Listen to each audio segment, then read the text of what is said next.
Good morning and welcome. I'm Robert Beatty. I don't have much of a voice, and this is Robert on drugs. I've had a remarkably severe asthmatic attack over the last week, and so I'm on significant steroids, which is, thank goodness. But you know what I've realized is with that asthmatic attack at my age, it probably would have killed me without medicine. We live on the edge, you know, really close. Derek Whitliff, genius of the computer and marketing and being a fine human being. Thank you. Thanks. Oh. All right, well, welcome everyone. It's nice to see you today. And I'm going to do a little acknowledgement and welcoming. It's Pride Month. I wanted to say that we welcome everybody and celebrate Pride. All right.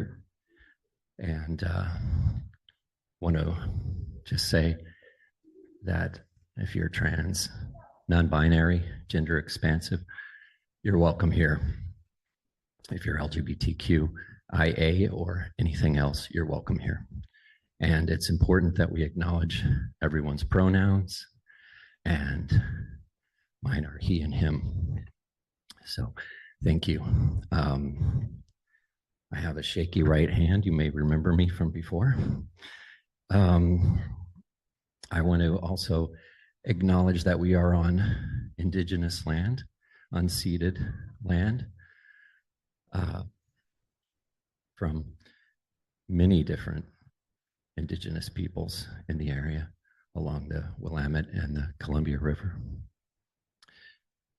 We recognize and honor the indigenous people on whose ancestral lands this center stands. We honor and recognize that the place where we gather is ancestral land for many different tribes.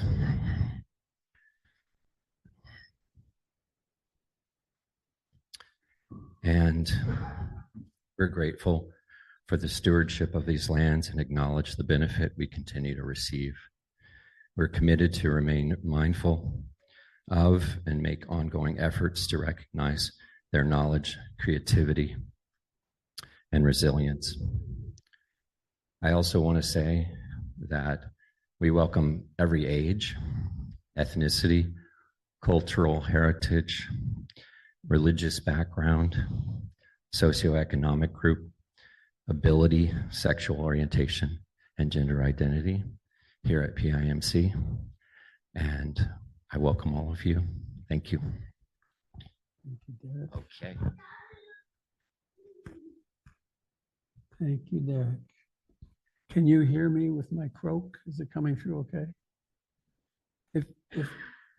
I always forget to say this. If you have trouble hearing me, there are very high quality hearing assisting devices. At our grand opening, we had hearing assistants because my mother-in-law was very deaf, and we've upgraded several times. I forget to mention it though, but they're back there and they're pretty easy to use and they work pretty well. I use one myself when listening to you, trying to listen to you, or hearing people from the internet, because this acoustically, this is a terrible spot in the room. So,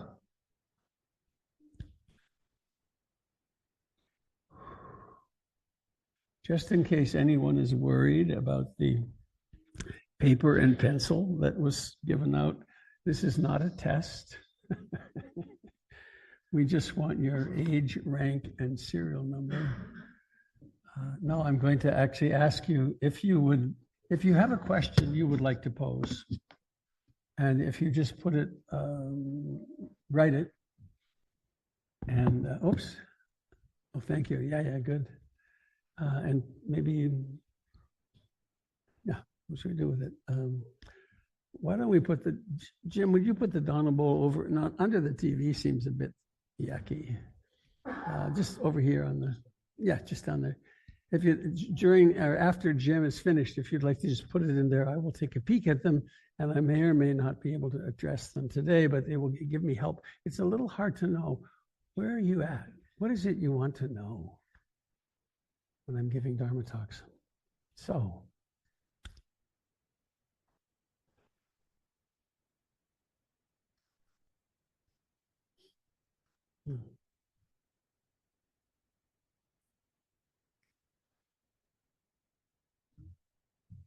oh yeah,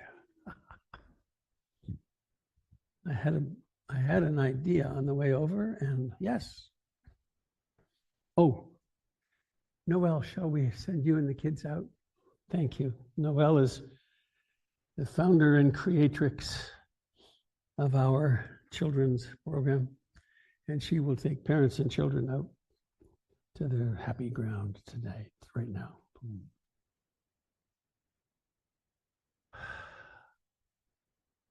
We should have some good music for this. Hmm? Lawrence Welk, I don't know. We could have a D'Souza marches. Bye, kids. Have a good time.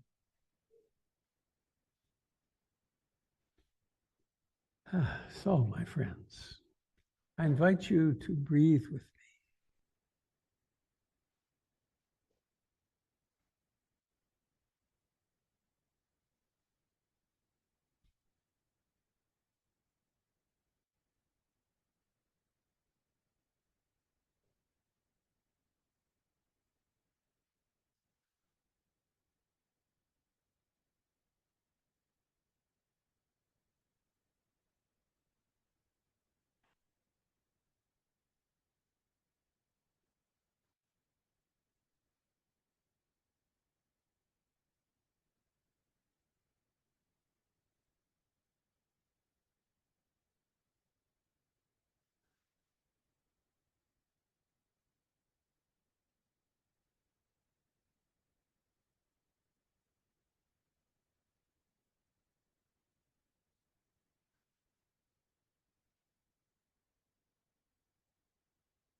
Thank you.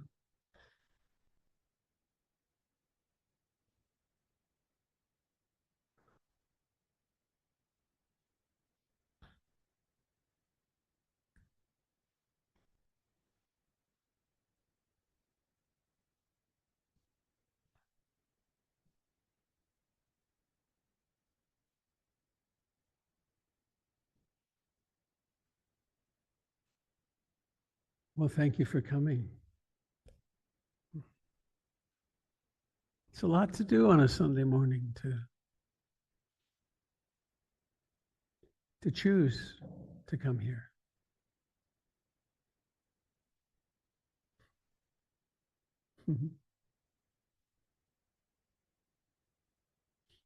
In a way, it's a sign of basic sanity.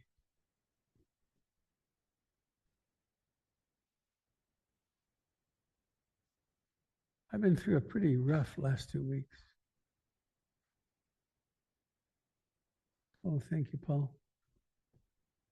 Thank you, KB. I had a cold, and then it turned into this asthma, which I've forgotten. I've had it several times at this level. When breathing gets hard, life gets really difficult. And it got to the place that there was a burning somewhere in my trachea that was constant. And it was the kind of sensation that when the mind notices it, it goes, danger. And so my father died really of emphysema. So the last few years I would call him, and he was a man of few words. And I'd call and say, hi, how are you? And he'd say, still breathing. And it really pissed me off. It's like, why don't you talk to me? But then later, I realized he was being absolutely honest with me. The thing that was of greatest importance to him was he was still breathing. My mother had a really bad stroke and was bedridden. And he went to visit her 3 times a day in the little local hospital. He had to drive there. And the nurse told me one day that he would come and sit by her bed. They had a very difficult relationship. He would sit by her bed and hold her hand for 2 hours and then go back. And it took him 2 or 3 rest stops between the car and her bedside to catch his breath. So he lived in fear, that fear that he was suffocating.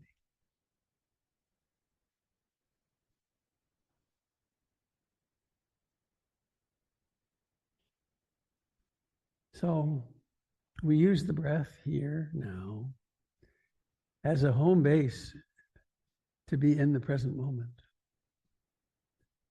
And it's an incredibly useful tool. Once I discovered it now 52 years ago, it's been my almost constant, as constant as I could make it, companion. So I invite you to sit comfortably upright and to notice. You don't have to sit cross-legged. And if you're sitting cross-legged uncomfortably, give it up. There's nothing spiritual about sitting cross-legged. If it's a good posture for you, that's great. But I went once to Burma, now Myanmar, to spend a week with a very famous old monk named Tanpulu Sayadaw. And he and his monks didn't sit cross-legged. They sat in a torture chair, like a sling-back chair. And they also didn't lie down at night. It was quite wild. I did that with them for a week and it drove me crazy. But find a comfortable posture, because the idea is to park. Because this is a training of the heart and mind. It's not a physical yoga training. So let's park and sit here.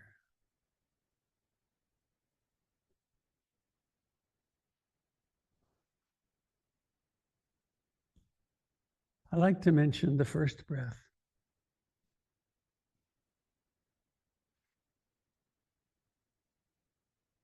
You went through quite a rigorous test coming into the world. Everything had been taken care of for you until a certain moment, and then maybe you came by C-section, that was another story. But if you went through a vaginal birth, it was rough. And then, when your mother could no longer supply you with oxygen adequately, carbon dioxide built up and you took your first gasping breath. Still the reason we breathe, carbon dioxide builds up and there's this.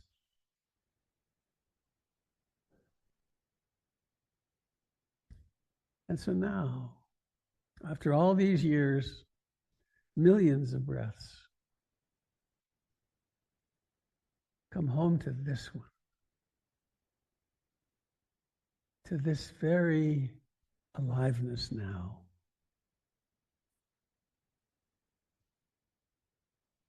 It's not a special breath. I mean, many of us have had breathing training in different bodywork traditions. Just let go of all that. Instead, just be here.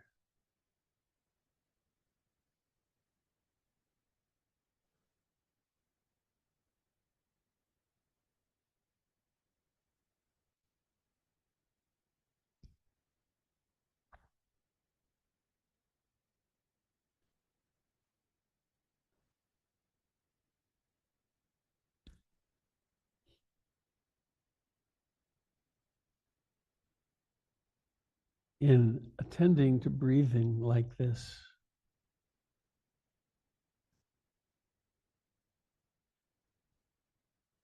it is a practice of intimacy.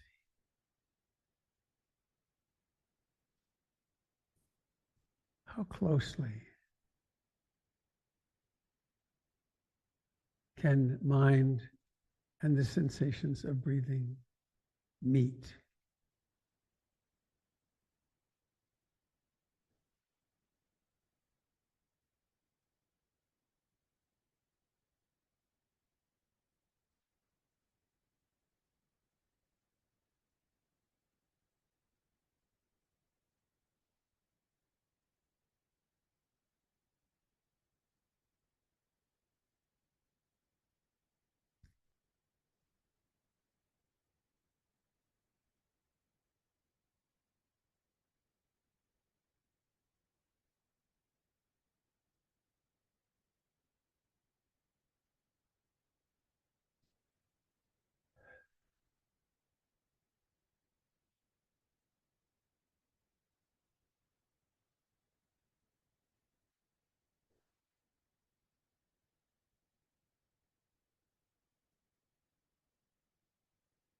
Now, it takes a certain effort to do this, but it doesn't require the tensing of any muscles. It's more like an intention.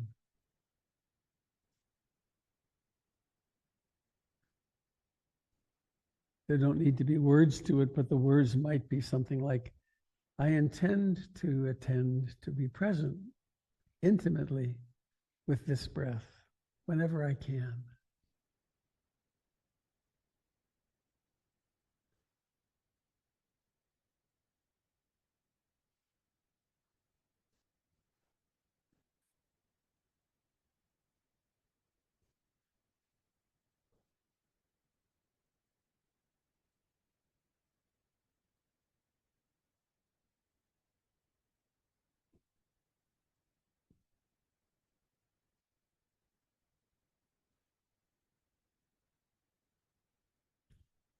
And there's a certain pattern, which actually is the great song of the universe, to which everything dances, which is that the breath begins. It rises to fullness.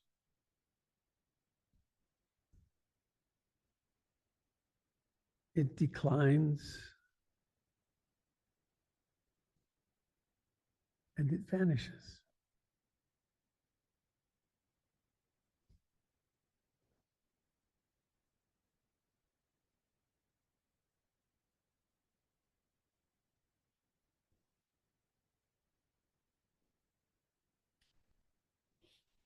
And of course, there's something else that happens, which is that the mind wanders.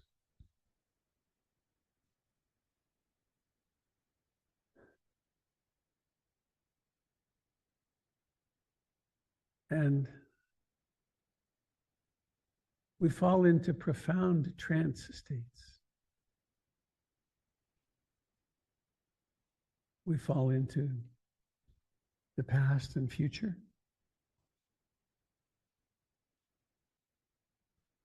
We fall into liking and disliking, demanding and rejecting.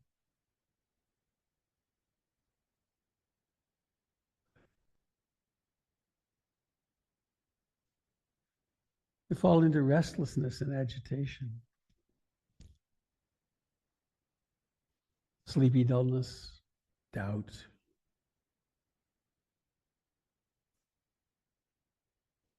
We live much of our lives lost in moods.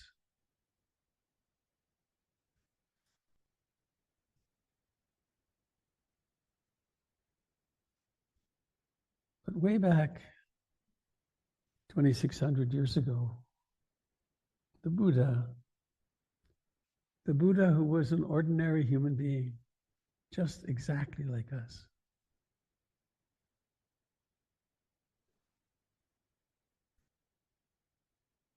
did quite a journey of exploration, a quest,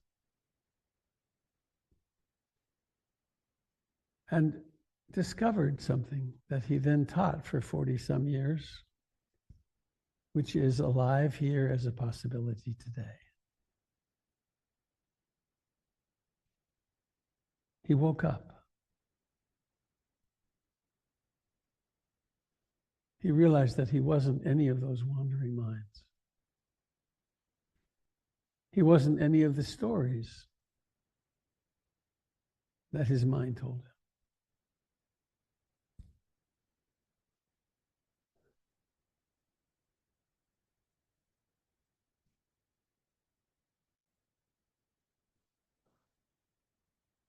him. Mm.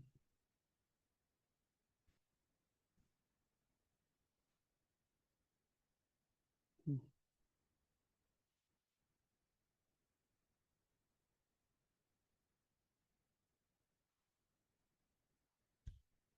And so you, every single one of us, has the ability to wake up right now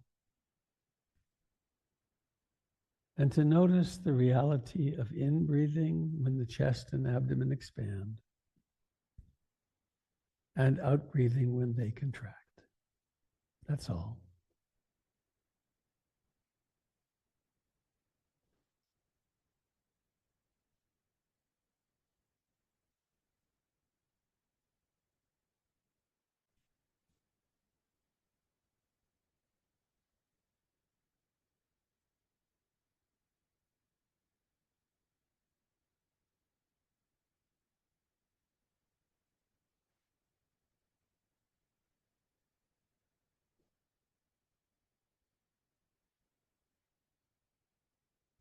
And there's another essential instruction,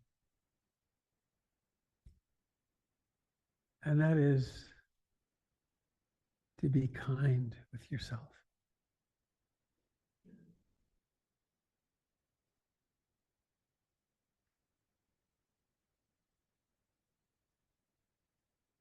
To be very gentle with every aspect of your meditation. When you discover the mind wandering, maybe into a familiar old worry, or maybe some familiar old self-hatred, some familiar old addictive or compulsive impulse.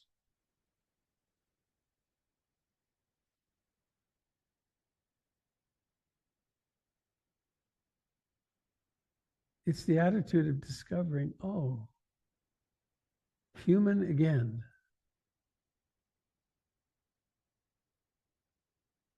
And then coming home to this in-breath and this out-breath.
No sound. Sorry about that. Settling back.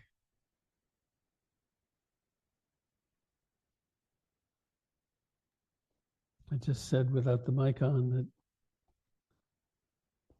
a lot of things in life we learn to do by trying hard.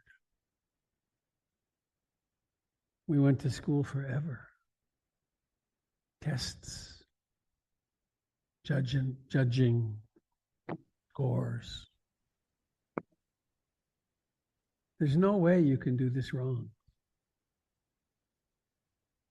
The fact of sitting here is enough.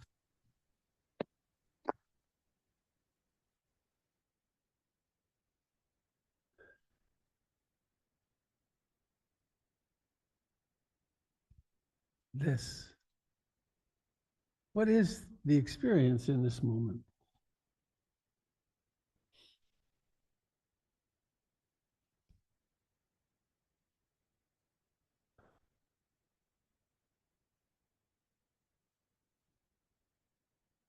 What is your experience of the mind right now? Is it calm, quiet? Is it restless? Is it critical of you or me or the world? Is it anxious, restless?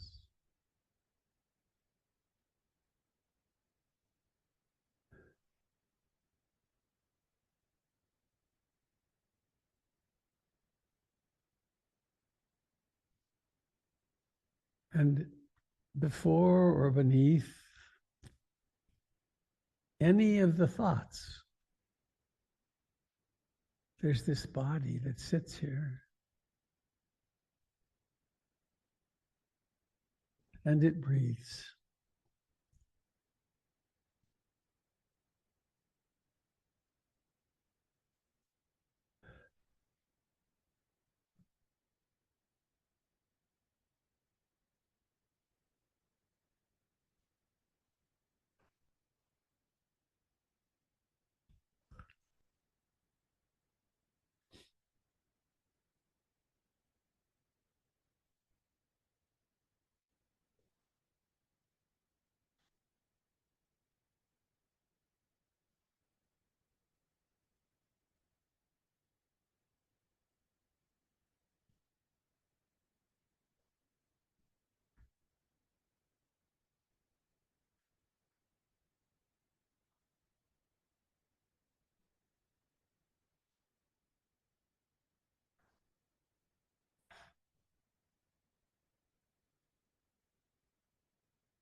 Please now invite awareness to be present all over your body. To notice the aliveness that is your hands, your fingers,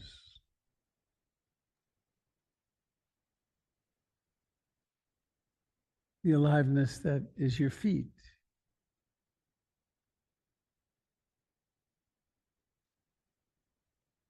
your face.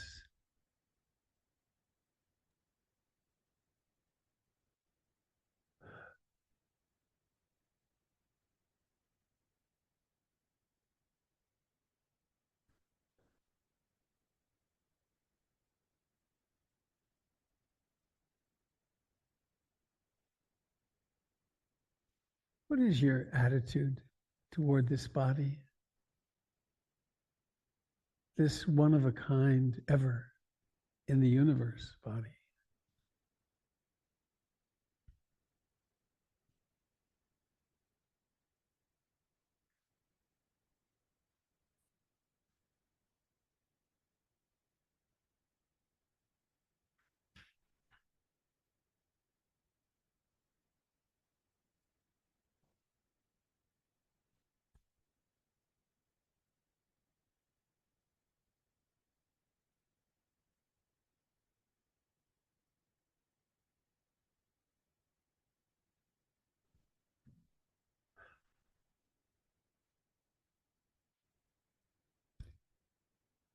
Do you love this body?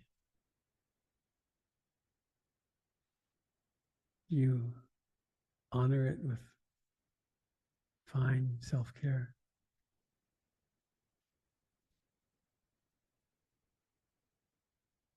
Are you critical of it? Is the mind critical? Have you been trained to be judgmental of your body?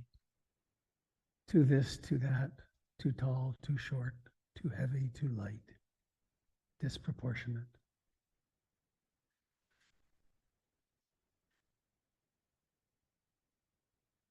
All these dissatisfactions are madness.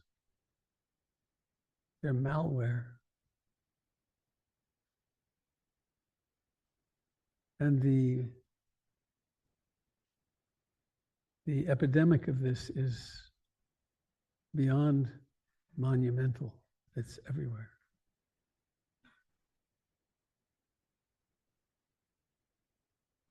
And so to love ourselves and to wake up is to recognize these bizarre conditionings. Not to try to get rid of them, but to recognize them for what they are, which is malware.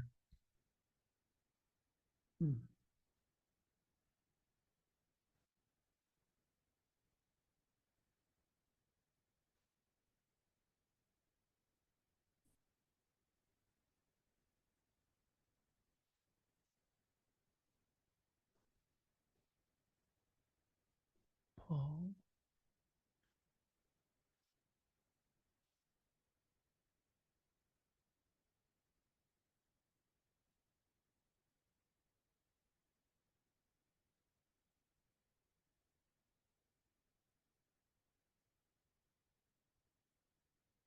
And so let's take a moment to chant internally the ancient self-love mantra, which is, I love you, with your name at the end.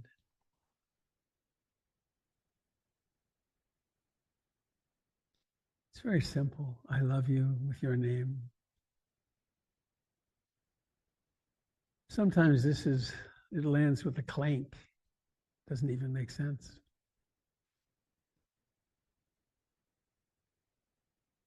But self-love is a learnable skill.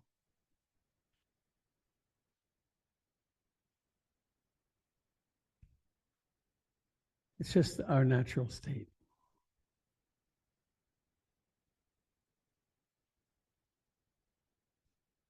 And so now please become aware of your hands and fingers.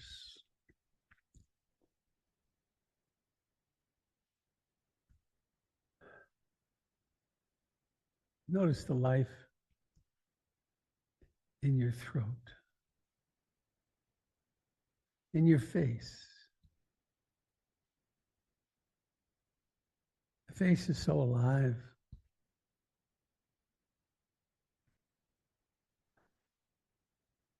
If you're breathing through your nose, you might notice the air rushing in and out with each breath. Of course, you can't be aware of the air, you can be aware of the contact of the air, the sensations. And now bringing awareness, allowing awareness to open in the eyes, and then forming the intention for the eyes to open. And then operationalizing that, letting the eyes open, pull back, peel back that little layer of skin.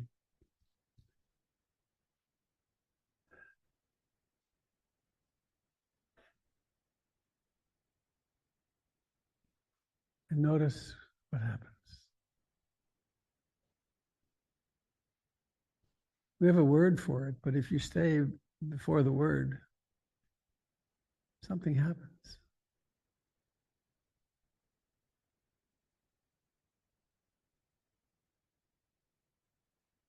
How do you do that? I guess the answer to that is you don't. It just is.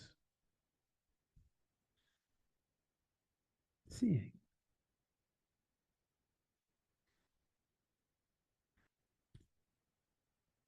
A glimpse of that, a glimpse, a moment of realizing that can transform our lives.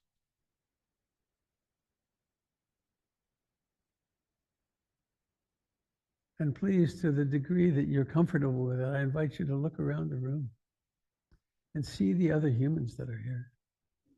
And you might chance to make eye contact with someone and see what happens with that.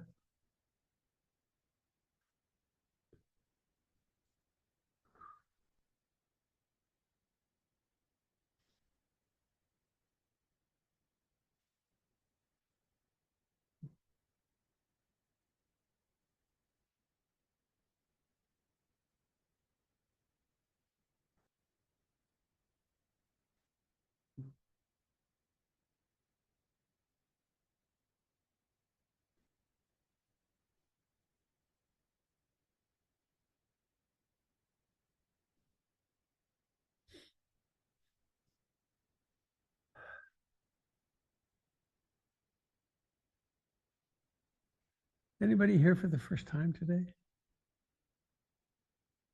Great. Welcome. You're on a quest. You're looking for something. If this is it, yay.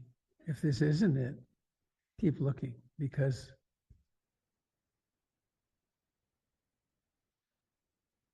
you're the Buddha,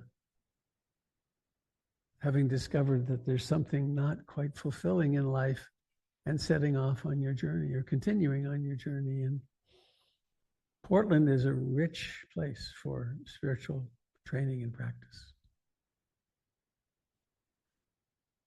Find something that fits you, and you'll know.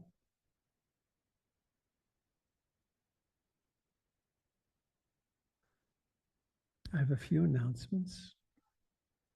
One is, thanks to Derek and also my long-term student, David Mayer, I now finally have my podcast working. And you can go to you can go to Apple, Spotify, or I forget the other one, or you can go to the website or Podbean. And he's cleaning up the morning meditations, some of them occasionally, and putting them there. So if you want, and we're articulating, we're naming them, and you might discover that, oh, here's something about anxiety, or I did one the other day on concentration. So you can go there at any time, and they're free, and you can make good use of them. Otherwise, oh yes, next week I'll be gone to Brighton Bush.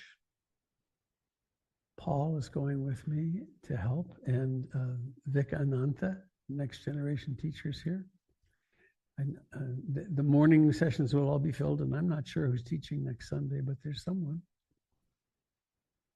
And yes, in July, I'm teaching a retreat in Canada, 10-day retreat. Come and change your life. And a fellow who wants to remain anonymous offered 3 $500 Canadian scholarships. And one thing for Americans to remember is if you go to Canada, you're already getting a 25% discount. The Canadian peso is really, it's really taking a beating. So anyway, consider that. And If you don't need the scholarship, then don't use it, of course. But if that could allow you to do it, it would be very wise.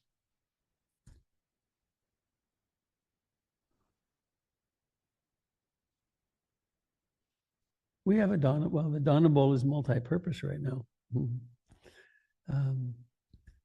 Those sheets of paper that I sent you, if you do have a question you wanted to ask or would like to ask, put it in there. And the Donna Bowl is actually symbolic of there's also a box at the back. This place has real bills, right? We're very fortunate, thanks to Nancy Turner, who was my partner at the time that PIMC was born. She had a brilliant idea, which was that the offices, there's 8 offices downstairs. And she says, why don't you give yourself some financial security and fix them up and rent them out? So they bring in about $42,000 a year, which is really good because otherwise we would be in deep trouble. But you too can help. And if PIMC helps you and supports you, consider making a financial contribution, and you can do that online. The best way for the center is for you to do a monthly contribution. And it's this practice of dana, or generosity. It's the foundation of Buddhist practice. It's the foundation of a spiritual life. The question arises, well, how much shall I give? My retreats are offered in the same way. How much should I give? And the best answer I ever heard was, give until your heart feels full. Changes everything. I know I've been, of course, doing this most of my life. And when I would do retreats with Ruth Dennison, someone, it was another teacher, suggested that when you're going to offer dana, make a meditation of it. Right? Spend some time. So what do I really want? What does this really ask for in me? The gas company doesn't do it that way. They say, but you may discover that it's more or less than you thought it was if you do it that way. Okay. Anything else? Anything? Doug is not here for we always need volunteers. We certainly always need people to help with the hospitality. Am I missing anything? Anybody know that I'm missing?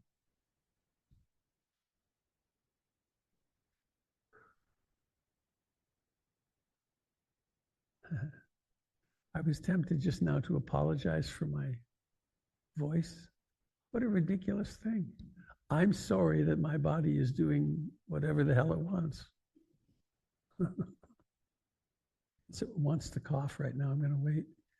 Mr. Dalton, would you like to do a little movement with the group? So Jim's going to do a little movement. I will come back and look at the questions if there are.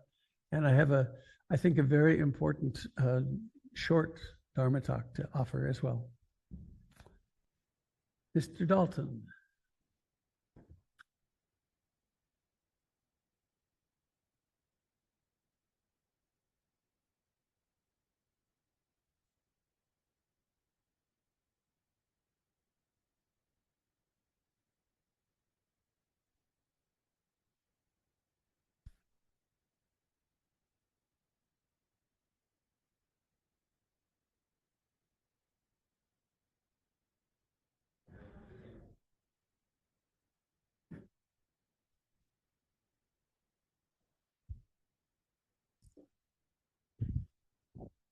So testing, oh yes.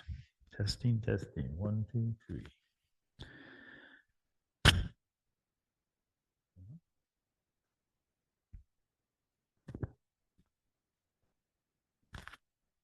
Here we go. I have to stand here so the camera can get me for the folks online. And another foundation of the practice is mindful movement. So we take some time between our formal meditation and the Dharma talk to move mindfully, lifting, noticing how Your mood changes from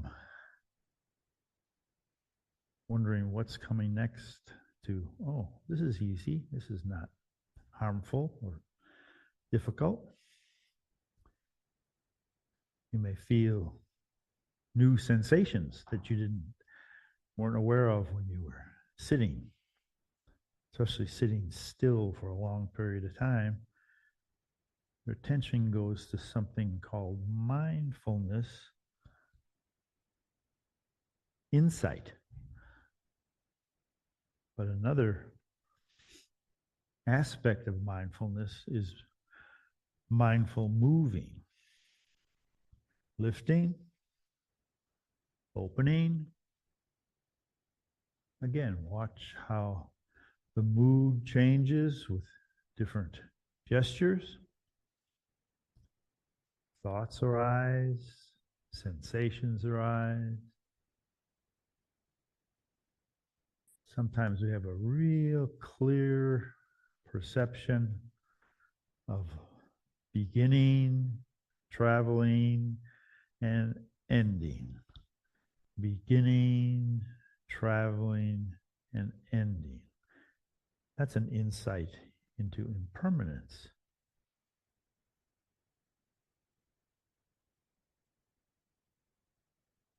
Everything that begins has an ending, and often it has a little journey that we can be aware of. We can lift up, paint a rainbow.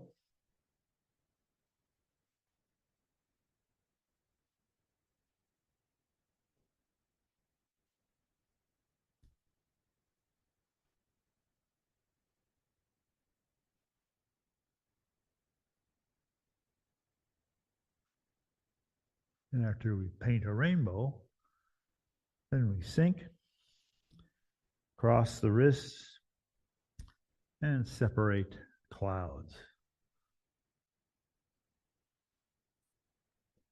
Just open-handed, soft hands, imagining pushing through clouds.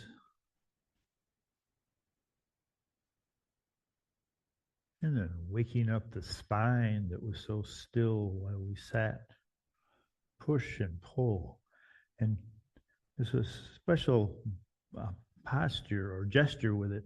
But when we start, we pull in with one palm and we push out with the other. They're in different positions. And I tell my Tai Chi and Qigong students that when you do things asymmetrically like this, it builds new networks across the right and left hemisphere. So anytime you're moving in two different directions or moving up and down with different sides of your body, then networks are being built. We're building stronger resilience. We're building stronger strength of body that becomes part of our well-being.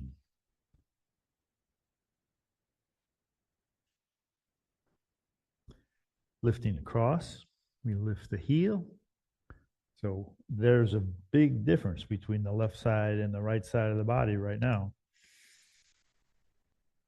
And there's a traveling through the journey and starting another journey.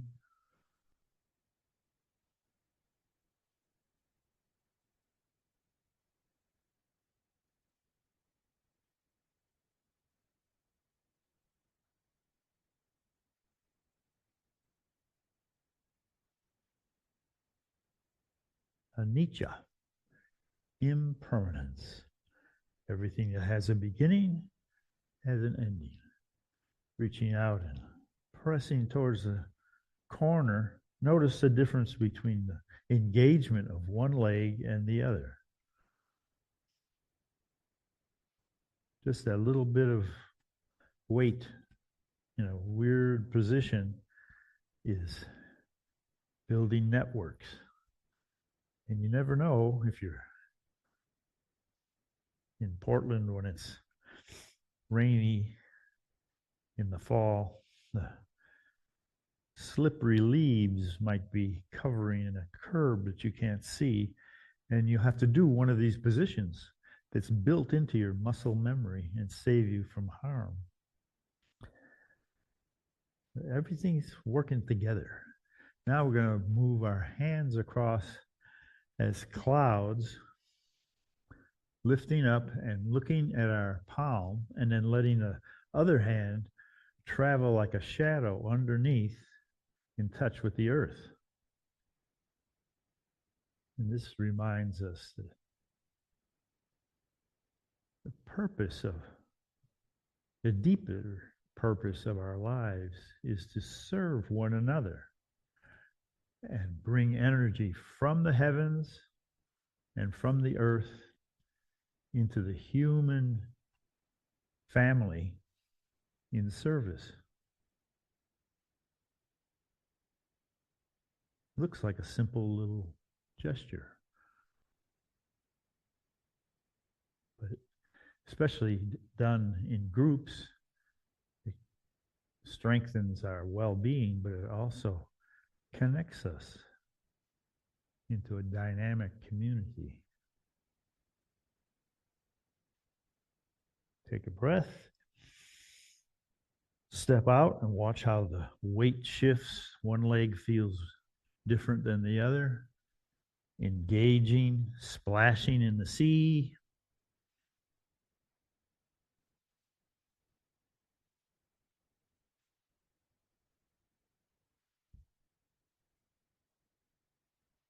Riding the waves.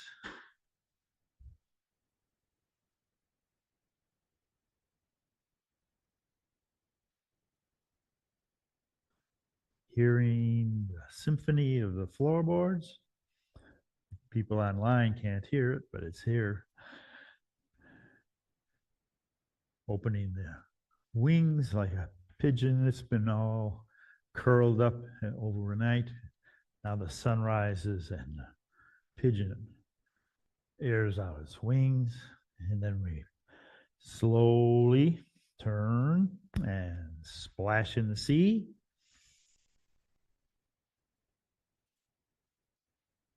Noticing beginnings and endings.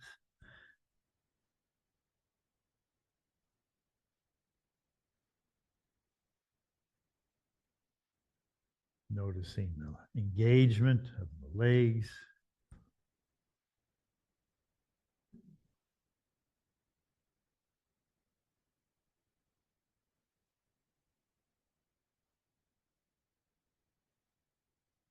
And letting the pigeon open its wings, turning the wrists.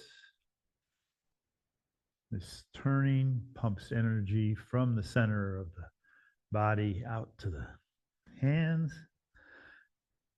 And we can come together, bring these hands that are alive with energy and chi. Take a few breaths.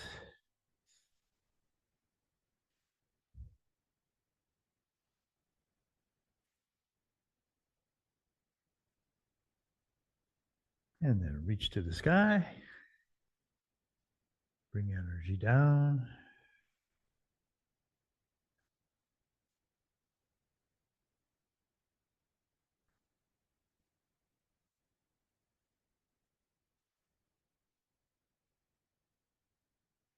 And thank you very much for joining me. Thank each other for joining together and building well-being.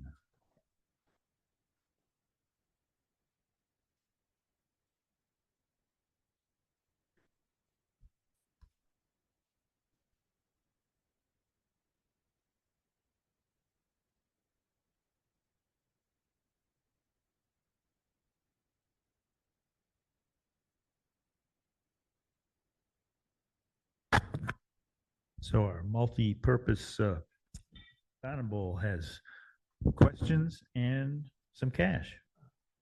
Multi-purpose.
Okay.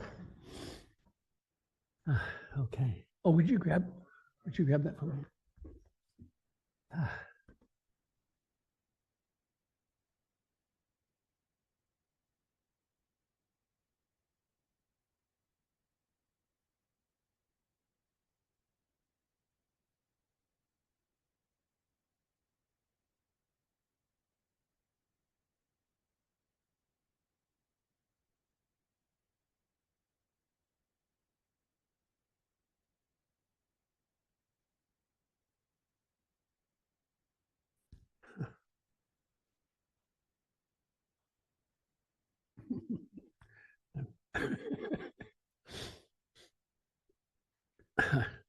It's nice when your own mind entertains you, isn't it? And doesn't torture you. I just had a memory. It's kind of a cherished memory. A long time ago, 40 some years ago, I was in India with my teacher, Munindraji, Anagarika Munindra, who was Joseph Goldstein's teacher as well. And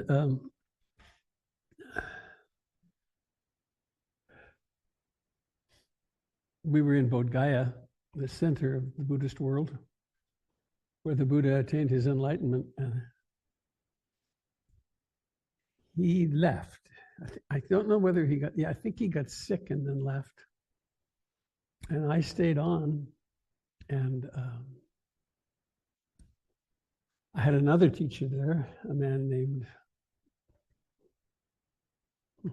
no, can't remember, it's silly right now.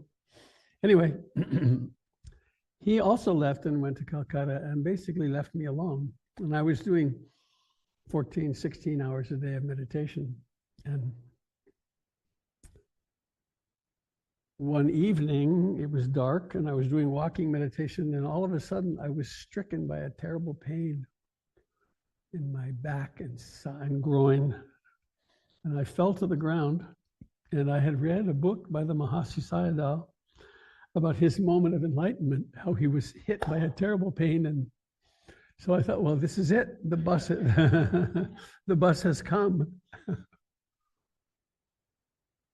And I was lying there on the ground. And then I remembered that I'd been told that there were little 18-inch long snakes there that were fatal if they bit you. And they're like a garter snake here, but really bad. So I realized I couldn't stay there. So I got up and I went into my little concrete hut that I had. And I sat there on my meditation seat until I couldn't sit anymore. I lay down and basically passed out. And I woke up and it was gone. My bed was soaked. I'd sweat. But and I was very angry at myself. It's like, you stupid, you missed the bus. And but then it hit again. And it kept hitting. And after about 2 or 3 days, it was one of the great learnings, of a breakthrough actually moment in my life, because I could be there as long as no one talked to me.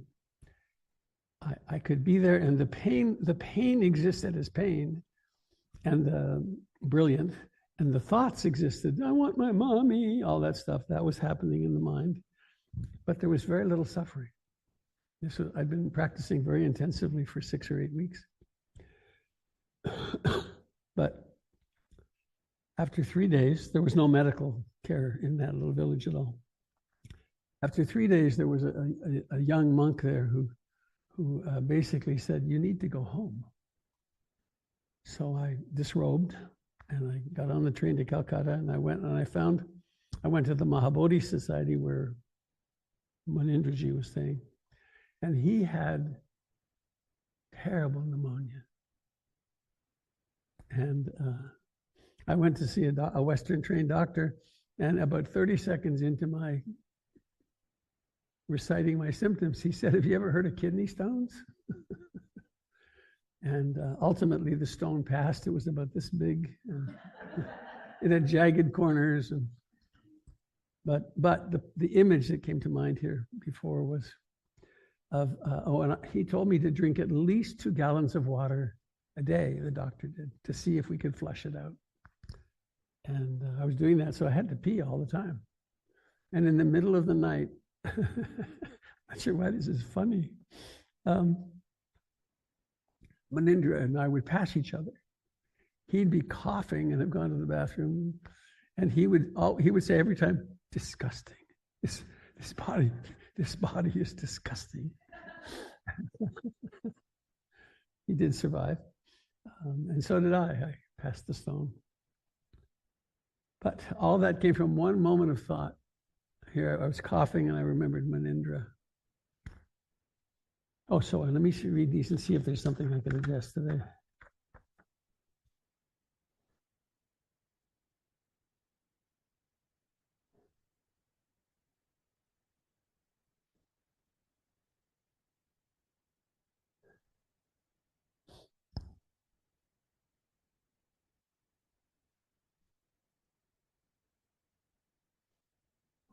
I'm missing a couple of keywords. Is it okay if I ask? I wonder. I don't know what to do with that.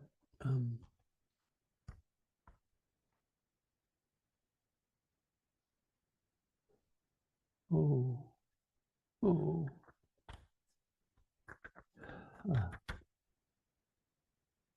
Mm.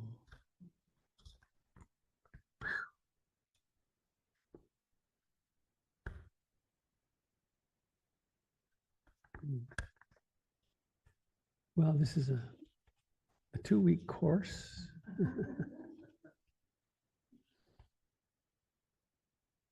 I think I want to share my insight that I had the other day and then come to these.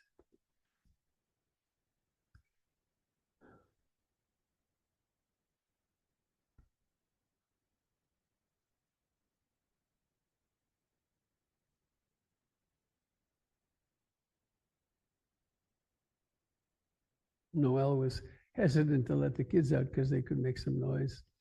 And I told her, actually,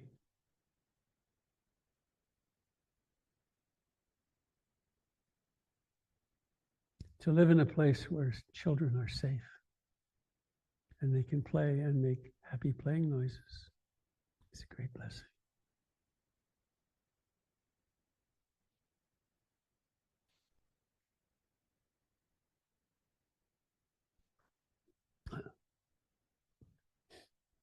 Oh, these plants. Well, I remember my wife, Jennifer, is in many ways a very sane person. However, with the onset of COVID, she completely lost it with plants. And she complains mightily about it. It takes her about 3 hours to water all her plants. And she keeps propagating them. I don't know why. She can't stop herself. So these are all available to you. Help yourself. And the ones that need propagation, you could just either take a jar or take 2 or 3 and just wrap them in a wet paper towel, and they'll make it home fine. So,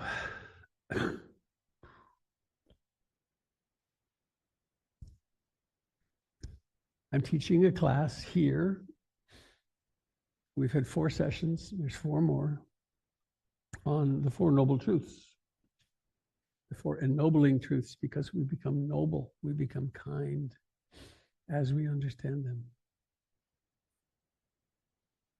And a thought that arose a few moments ago. I went to the mall yesterday. I was on a particular mission, something Jennifer needed, and I was in, it wasn't super busy, but it's pretty busy. And I walked in as a fellow careened sort of off a chair and onto the floor, and one of them was having a seizure. And I, in my instance, of course, went to see if I could help. And the woman with him was protecting him so he didn't hurt himself. And I said, "Do you know him?" And she said, "Yes, he's my boyfriend." And this happens pretty frequently. Usually he can tell me when it's coming, but he didn't this time. And it really touched me. And my heart kind of blew open. And then I walked through the mall. And we're a vulnerable lot, aren't we? And we go around trying to be happy and trying to buy things that'll make us happy and make plans that'll make us happy. And sometimes they do, not enduringly though. Because, and this is the first noble truth of the Buddha, because there's always dukkha, there's always dissatisfaction, because everything's always changing. And birth, sickness, old age, decay, death, having experiences you don't want, not having experiences you do want, being with people you don't want to be with, and not being with the beloved. So the first set of practices have to do with recognizing how much of the time we're dissatisfied. And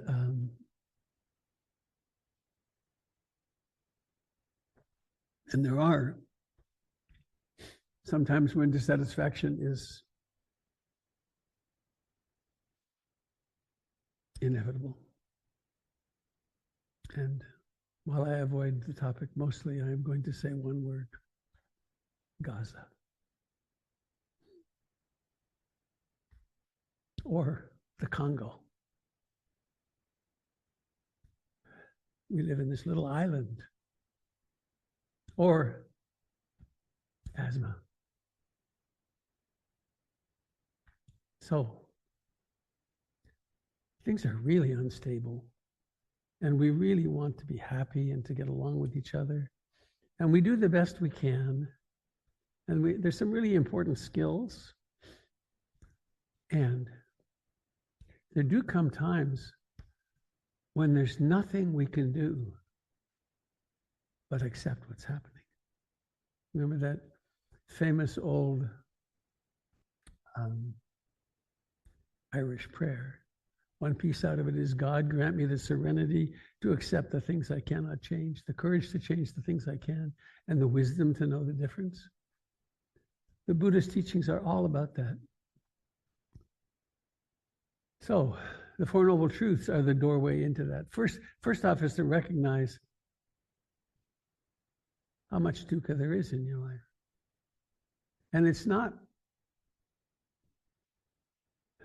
most of us had pretty difficult childhoods, from obscene to very difficult. But it's not because of that only that we're unhappy. It's because life is very hard at the best of times. And it's not just because we live in a very scary political climate right now. It's not just because our partner is not the dream person we'd like them to be. It's because life is always somewhat significantly dissatisfying. This is not a popular teaching, but it is the core of what the Buddha taught. If I stopped there, it would be really grim. It's like, life sucks and then you die.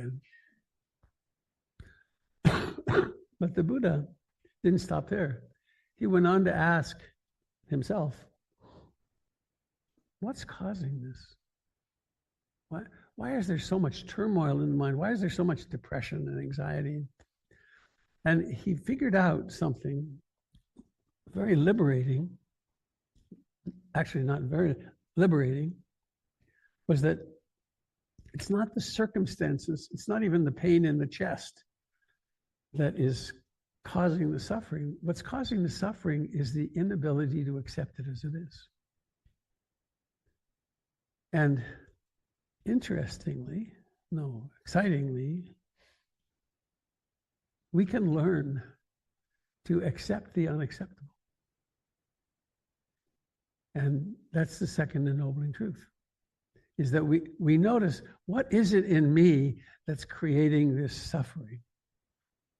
There's a beautiful book called Forgive for Good, which I highly recommend if you're holding any resentment about anybody in your life or yourself, get that book. And a reason for that is, if we're holding the slightest resentment against anyone, we can't be in the present moment. It's like taking a poison pill to be resentful. But that's a whole other topic. Back to here. So the Buddha discovered that the second ennobling truth that sets us free, the one that sets us free, is I have unenforceable rules. I have rules that I can't, they're not mine to control. I did not want to get this sickness, but I have no control over it. The world is as it is in many ways. I have no control over it. So I'm going to, just for fun, say the Buddha, they discovered that there are 3 basic unenforceable rules that cause all of our suffering. And the first one is life should be really filled with lots of pleasures. It should be mostly pleasure. In fact, it should be all pleasure. I'm going to go from one pleasurable instance to the next, which is why so many of us smoke crack and drink alcohol and race around trying to have a good time. And because we have a belief that it should always be pleasant and more pleasant. The second one is there's something wrong because I'm experiencing pain or disappointment or discomfort. It's called vibhava tanha, the grasping that says there should not be this discomfort in my life. There should not be, I should not be disappointed. I should not be in pain. There should not be a war.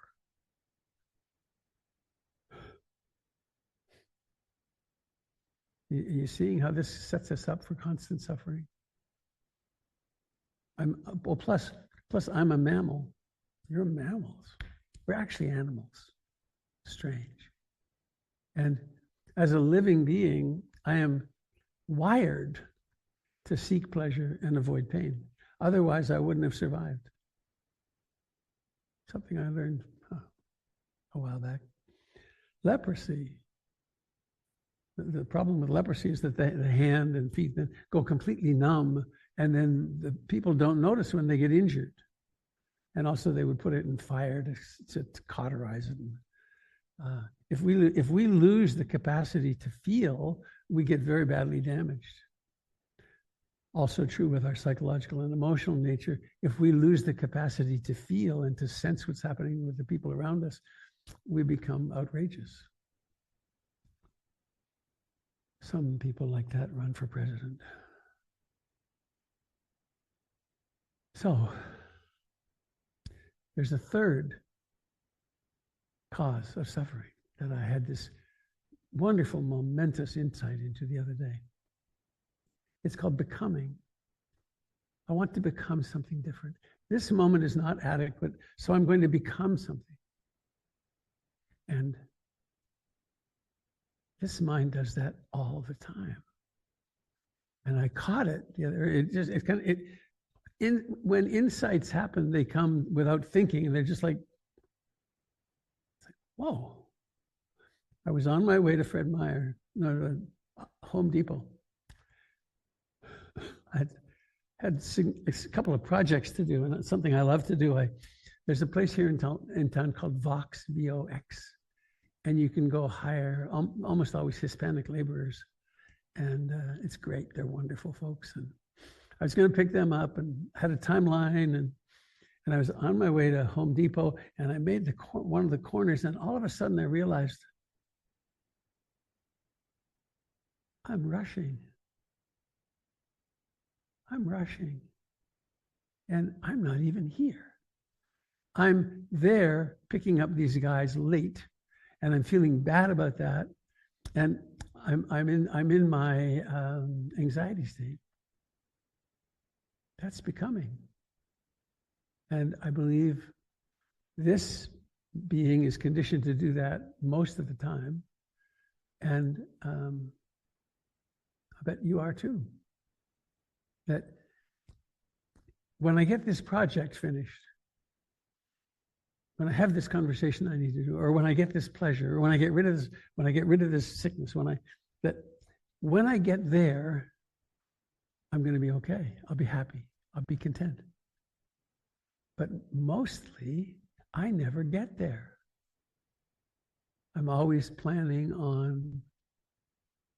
I remember one big thing like this in my life.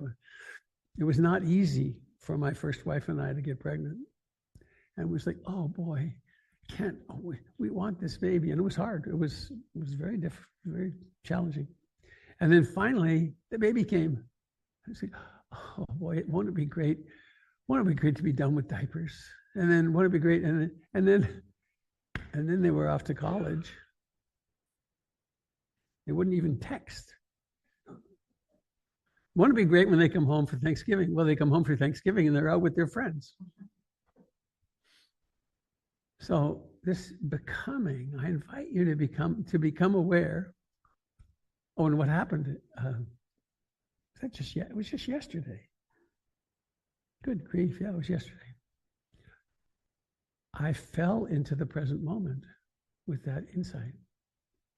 And I had yesterday was one of the more wonderful days of my life. My asthma was crappy, but these two lovely men, they spoke very, very little English. They've been here for 29 and 30 years. They're not legal. And they're such kind fellows. They did everything I wanted them to do and more. But all day I was aware that as I was walking, I hired them because I can't lift stuff anymore. And as I was walking and doing things, I was at such a pace. Just here. Driving here this morning, it was persisting. I drove the speed limit. People behind me don't like it when I drive the speed limit. But when I drive the speed limit, I have so much time. You know, I'm coming to an intersection. There's no anxiety. Becoming. We do it all the time. We do things like, we make a virtue of multitasking, which has been proven to not work very well in business. There is an excuse, however, for mothers and fathers with children. You have to multitask. So becoming, I wanted to talk about that today. And to notice how to be caught in anxiety about completion. I used to call it completion lust. To be caught in completion lust is to be embedded in dukkha. Life is not satisfying whenever I'm trying to get to somewhere else rather than being here. Oh, I just thought of it. Some of you may remember this. Greyhound used to have an ad. Remember when Greyhound used to advertise? Greyhound used to have an ad that said, "Go Greyhound, getting there is half the fun." Interesting. So what the Buddha said about these three causes, the desperate race trying to get pleasure and trying to get away from pain and discomfort and wanting to become something, that these are the cause of dukkha, and they can be solved. They can stop by really attending to our desperate quest for pleasure. We can learn that, you know, it doesn't matter if I have that pleasure, because it's not going to do it anyway. Because no pleasure does it. You can think about the things you're planning. I always pick, well, actually, I always pick on my vacations. Jennifer and I went to Mexico, what used to be a little sleepy village of Sayulita, north of Puerto Vallarta. We went there in March. She got sick on the second day, and I got sick on the third day, and we were sick as dogs till we got home. Now that was a vacation.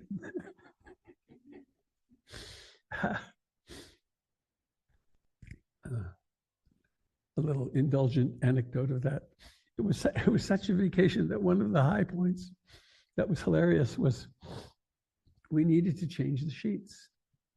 And the room person came and gave us new sheets. And that afternoon I said, I think we need to change the sheets, honey. And she said, okay, but let me rest a while. So she took a nap, and then she woke up and said, I'm ready, I can. And I said, I can't now, I need to nap. We were both so weak. And then finally, about 6 o'clock in the afternoon, I said, okay, I'm going to count down from 10, and we're going to get up and change the sheets. I couldn't get the fourth corner, a fitted sheet on a king-size bed in an awkward corner. It never got put on for the rest of the time. Now that's a vacation. We've been on other vacations that are very nice, but they don't do it. I get home and it's like, well, here I am again. I'm just me, because nothing does it. Nothing satisfies that completion lust that we have, because it's always changing. Okay. Oh, yeah, I forgot one piece.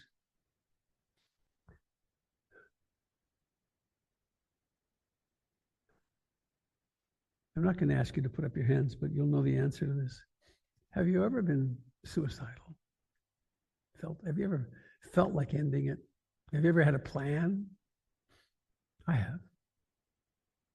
What's happening there?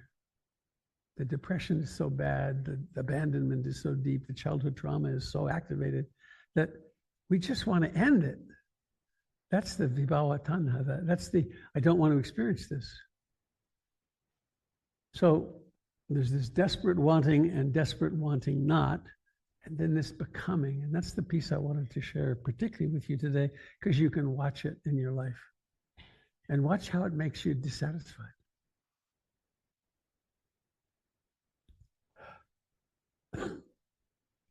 This wheeze is really quite something. Okay, I want to come to these questions. Thank you for listening to that.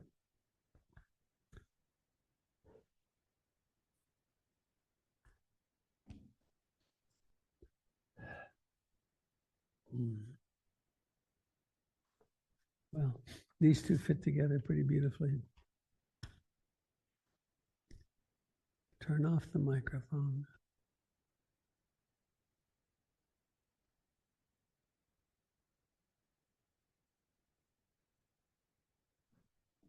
Okay.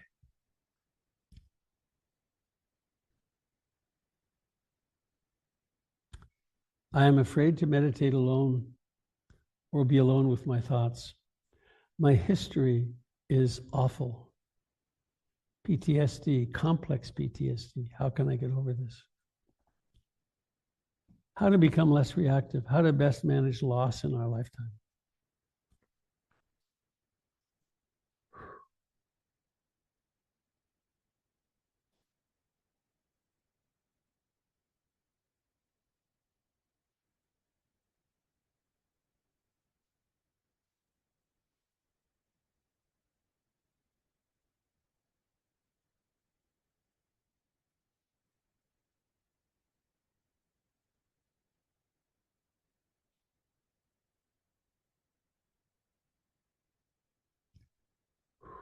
Feel the weight of those?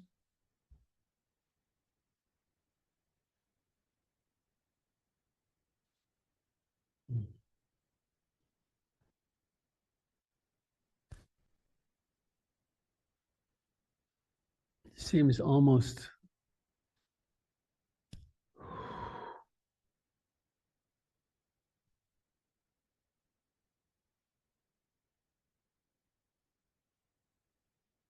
trivializing in a way to actually try to respond to those.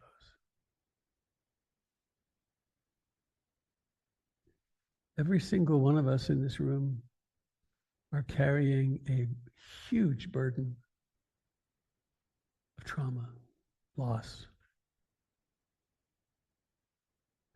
If we could have a week together here, I'm thinking of my teacher and colleague, Stephen Levine, who would gather together people, about this number of people in Brighton Bush, and then open the gates, open the doors, and people would speak of their loss.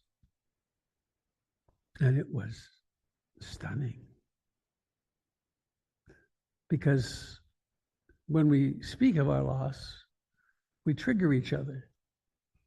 And when we change the rules of decorum and allow it to be okay to scream and to have a container that's strong enough to allow that, then we start healing our, there's a metaphor I like to use, that if I were to cut my hand, or actually it's happening now with my body,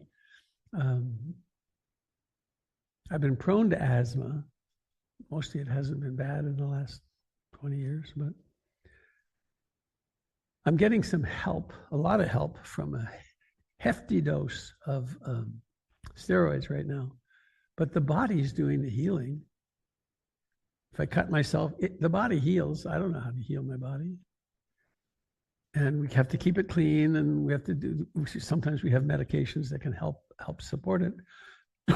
Like antibiotics stop the bacteria from multiplying, but the body then has to come in and wipe them out.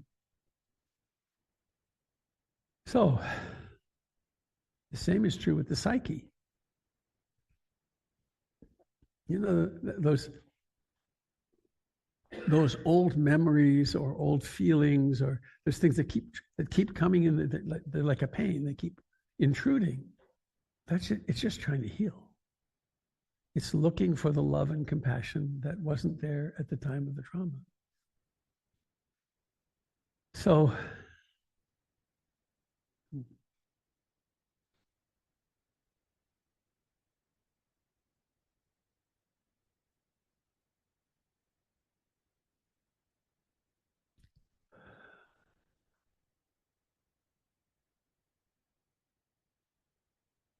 I just had a thought of there's a schmaltzy movie called Brother, Sun, Sister, Moon. Anybody seen it?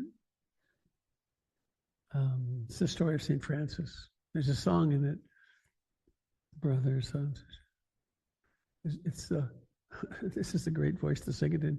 Love is the opening door. Love is what we came here for. Do you know what I mean?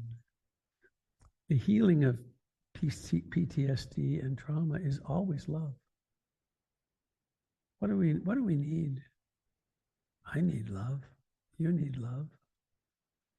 And we go about it in some pretty unhelpful ways sometimes. But to create context in which we can have enough love and the container is strong enough to actually feel the feelings we need to have to let them heal. And that's where therapy comes in, and therapy groups and meditation community. And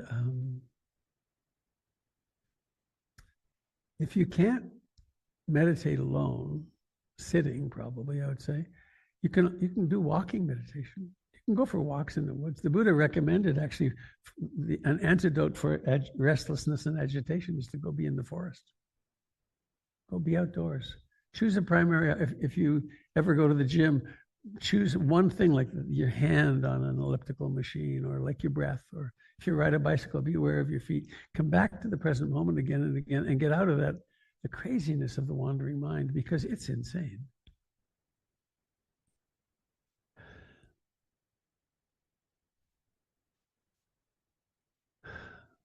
How can I get over this?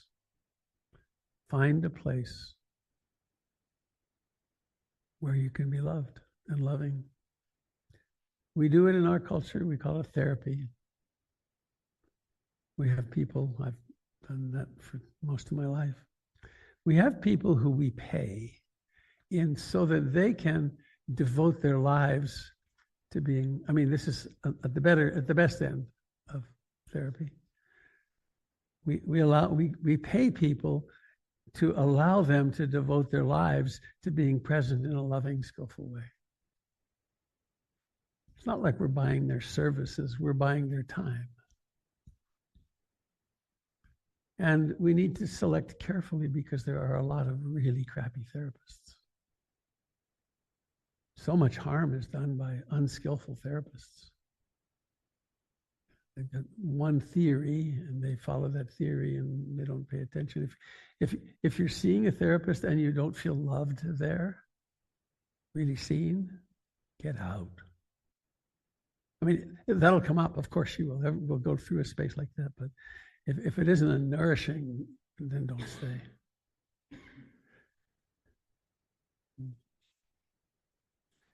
How to become less reactive and how to manage loss in our lifetime.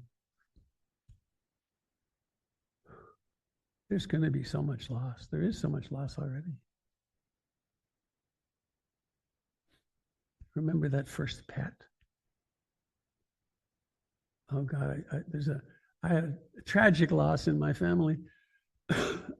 My son wanted a gerbil. It wasn't a gerbil. It was a very special little mouse-like creature. He was so happy to get it. Sensitive boy. And he left the top off the cage. And we went out and he went back to get his little thing and it was gone. And the shriek that came out of his room was just, it was heartbreaking. And of course, one of the reasons we have pets is to train our children to grieve. You know, we think, oh, we're gonna have this pet so that our child can have the fun of having it. Well, I think it's just as important that they die and then our children learn about grief. If we can teach them, if we see it as a normal, healthy thing. Can I say this? I think I can.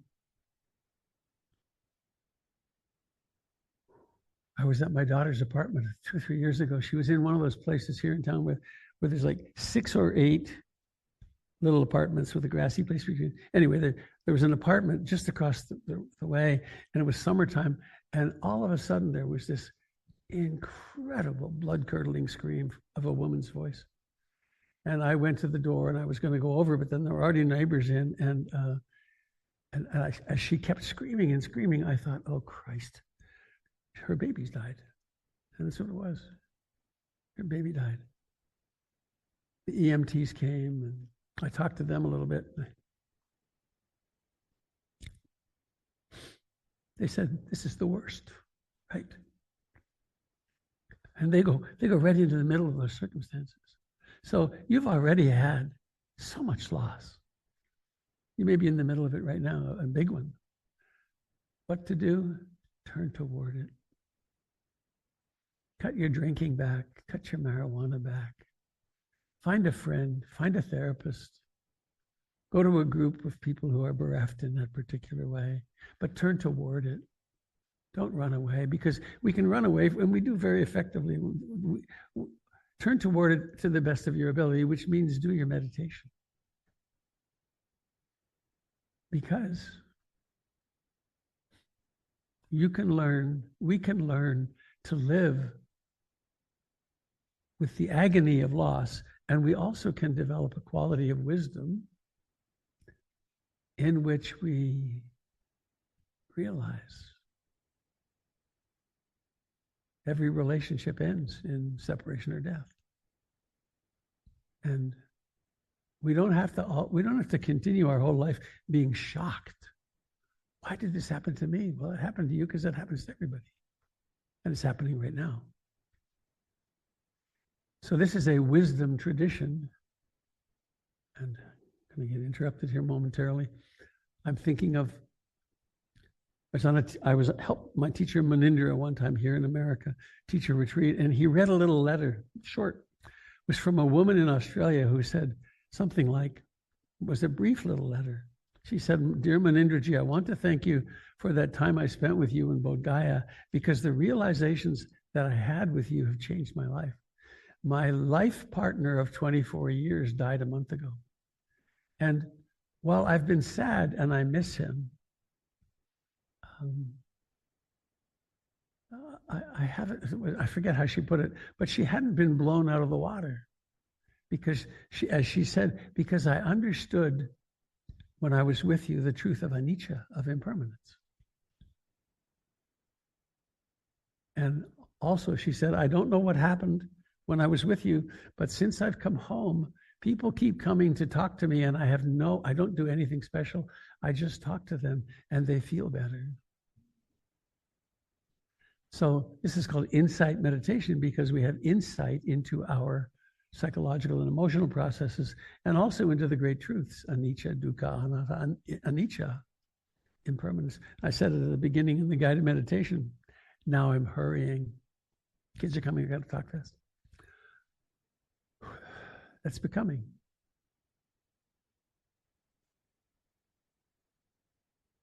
This breath right now has the truth in it. And if we dare, as we turn toward it and we experience the in-breathing and out-breathing, those are, every time we're in the present moment, the possibility is there of a profound understanding happening. As happened for me in the car yesterday in a small sort of way, that whole thing of becoming, it's like, what? Why race to get to Home Depot? Why race? Because, well, when I'm racing, I'm not breathing and I'm not seeing anything. It's a gorgeous, beautiful day, and I'm not even seeing it because I have this image of I'm late and I've got to hurry. So my apologies for these other questions I didn't get to, but how to best manage loss and how to become less reactive. In meditation, we learn how to concentrate, but it isn't, I'm going to concentrate. It's, we open it and we watch the, we learn how to self-soothe in a really remarkable depth. And so we can get to the point.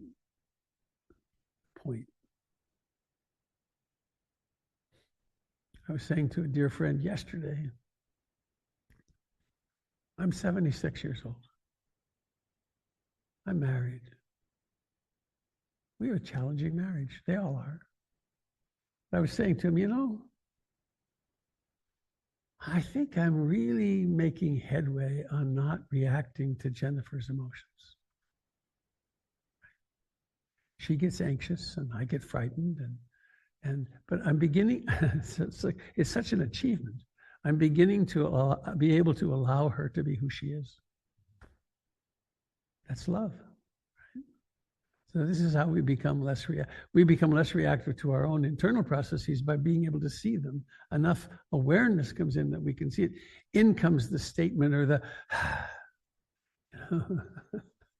honey, would you please remember to put away the toaster? Big stuff. So I think that's all. I wish we could talk for a while, but how to become less reactive? I guess it's to become less reactive with ourselves, and this takes time. I have a wish for you. Why not consider having as an ambition for yourself, becoming within 5 months or 6 months, find yourself spending at least an hour a day in meditation, maybe 2. And stopping 5 or 6 times during the day to spend 5 minutes. I know many lives can't do this. Your life would be very hard to do this. Oh, here they come. But because that's where satisfaction lies. It doesn't lie in more consumption. Well, thank you for listening. I hope that was somewhat helpful. And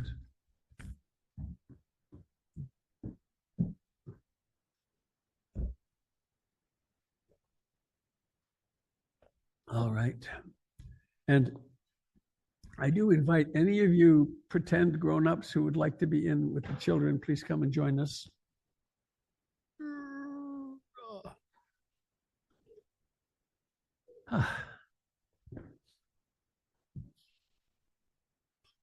I need at least 2, maybe 3. Thank you. Let's go for 3. See if I can do it without falling over. Oops. Thank you. Oh, that's great. Hi. What does the hi mean? What does it mean? It means hi. This is hi. This is hello. It means hello. You guys have fun?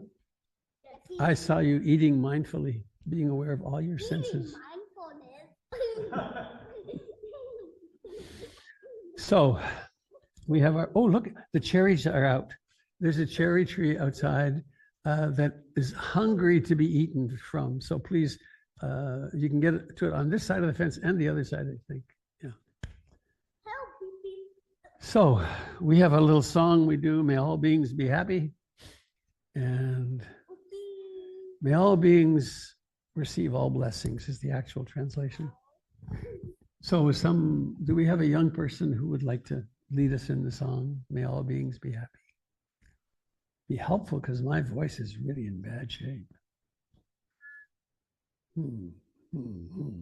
No pressure. Oh, I thought that hand was going up. All right, I can do it. Here we go. Now we're going to do this and we'll do it. We'll do it, and then after that, I'll count to 3 and ask you to blow out the candle. But for that, I'll see you can make a wish. You can all make a wish. I'd like to stop becoming so much. All right, ready? 1, 2, 3. May all beings be happy. May all beings be happy. May all beings be happy. Sadhu, sadhu, sadhu. Now I will hold the table, make your wish. I'm going to count to 3 and then blow out the candle. 1, 2, 3, blow. Yes, there's tea and some goodies, tea and coffee and some goodies, and some very fine human beings to talk with through the door. And if you're here for the first time, take a chance. Come and see what it's like.